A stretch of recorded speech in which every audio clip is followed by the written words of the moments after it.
All right, a few months ago, a 29-year-old Arizona nurse named Ian Youngblood went to New York City to help during the COVID-19 surge there. And while in New York, Ian started having some of his own health issues. And I don't want to tell too much of your story. Ian, back here in Arizona getting treatment. Ian, thank you for being on here this morning. Really appreciate it. So let's start with your story. I know it's been pretty well publicized over the last week or so. First of all, what made you decide at the height of this whole thing to go back to New York City? The reason to go to New York City, because I hadn't gone back to New York City. It was my first deployment out to New York City. The main reason was truly because of this whole COVID virus and how the cases were spiking all across the country. I truly felt like as a medical provider, in order to be the most prepared to provide care to those in my state here in Arizona or another state, I needed to have hands-on experience with the virus and the effects it was having on people in order to truly make a difference. So that was that was a very big push for me to go to New York City, on top of the fact that, New York was, struggling a little bit and they needed some help, and that, the more individuals able to go out there with medical experience to provide care, the better. And so that's the reason I went out to New York City, was to, number one, gain as much experience as I can to hopefully bring that back to another state that will be struggling later on, and to provide some care and help to those in need. So basically putting yourself at risk to help others, which is what so many of our healthcare providers are doing. You just did it at a time when New York City was in a lot of trouble. Okay, so you're back there. Tell us what happens to you while you're there. So I was there in the beginning of April, spent about 86, 87 days in New York City.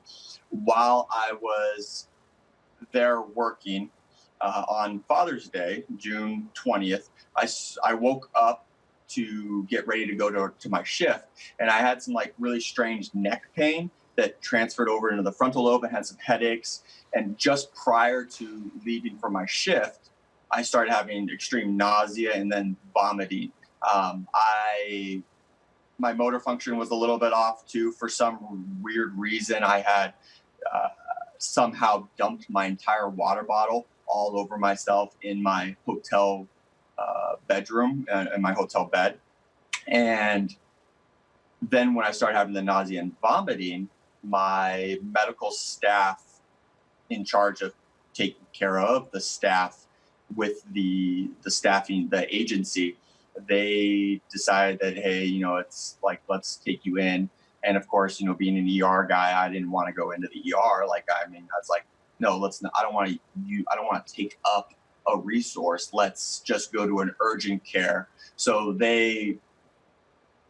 my commander in chief, my instant commander, they pretty much just said, tell him you're going to take him to an urgent care and then take him to the ER. So I have to contribute a lot of, me even finding out about this, simply because they refused to listen to me and said, no, we're going to take you to an ER, which was appropriate. I was having neurological symptoms. I needed to have a CT, MRI completed to really tell what was going on. And so we went to White Plains, New York, ER, and ended up being evaluated with the neurological symptoms, ended up being diagnosed with seeing the glioblastoma, butterfly looking cells in the brain. They did an MRI to confirm that it was a 5 to 6 centimeter mass in my right frontal lobe. And so as you can see, they did a nice little zipper to kind of get into it. So let me just, Ian, real quickly. Yeah, so it's glioblastoma, and that term became very familiar to a lot of Arizonans because of Arizona Senator John McCain. That's what he was suffering from. And you're talking with us today to not only share your story, but you've run up some massive medical bills in this whole thing, right? And so people are helping you out. Yes. Unfortunately, I had gone to New York without medical insurance. and I did rack up a few bills. I'm very blessed and honored with the support that the community and medical community have come forth and helped me out quite a bit. We met our financial goal that we had set originally within a week, which was great. That's awesome. Unfortunately, I did just receive my first bill from the brain and spine surgery center, and that was exceeded 254,000. So that's your first bill, and you're expecting more, correct? Yeah, I'll definitely be expecting more. Everyone's been very, very generous, and the prayers have been amazing, and just the outpour of love and support, especially during this time in our country where a lot of emotions and a lot of themes are going kind of astray. So yeah, that was the first bill, and so we may have to look. I mean, I'm looking into other alternatives to try to help pay for these bills and get things organized. And we have about a minute left, Ian. I'm sorry. I want to make sure we get to your GoFundMe. Tell us quickly, what is your GoFundMe, and what is your prognosis at this point? How much more treatment do you have? So the current treatment right now is over here in Arizona at the Barrow Neurological Institute. Dr. Das in White Plains did a great job at removing about 80 to 90% of the tumor, but there's still some residual tumor that's growing on the left side of the hemisphere of the brain.